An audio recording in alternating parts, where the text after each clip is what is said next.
From the sugar crazy high of Shrove Tuesday to the Ash Wednesday fast is a radical change in diet for any man, especially when our friends start asking, what are you giving up for Lent? 40 days. Whose idea was this? For a generation of fast food eating, TV loving, social media addicts, Lent can quite literally be the end of life as we know it. But that's the whole point. The Church wants Lent to be a time of transformation for us. Pope Francis says that Lent has come to wake us up, to shake us from our sleep. Prayer means making time to open our hearts to God, putting Him at the center of our lives.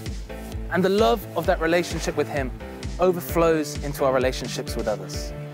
In fasting, we're denying ourselves to grow in self-control and also to unite ourselves with the suffering of Christ in carrying the cross.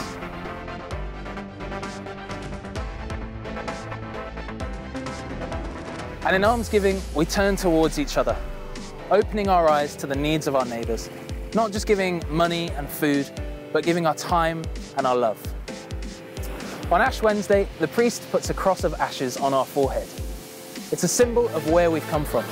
Remember that you are dust, and to dust you will return. But it's also a symbol of the resurrection, a sign of great hope. Turn away from sin and believe in the good news. Lent is a journey towards the resurrection, but it's not going to be easy. It's going to be 40 days of struggle, 40 days of fighting against the temptations that we fall to again and again. But you know, we just have to choose God every day in those situations, in the face of temptation. Lent is a time when we think about where we've come from and where we're going. It's a time when we give our lives a bit of perspective. We put our priorities in order. We're all on a journey towards God, but sometimes we get lost. And Lent is given to us as a time where we have to recognize our weaknesses, we have to accept the renewing grace of confession, and we have to move towards a deeper relationship with Christ, who is the way, the truth, and the life. And He's given us 3 ways to grow in holiness this Lent: prayer, fasting, and almsgiving.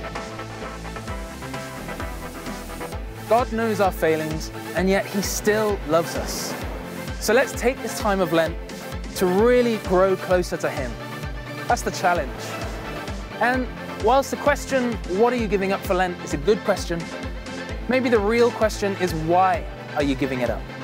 And our answer needs to be to grow closer to God. Let's put our whole heart and mind into making this Lent personal.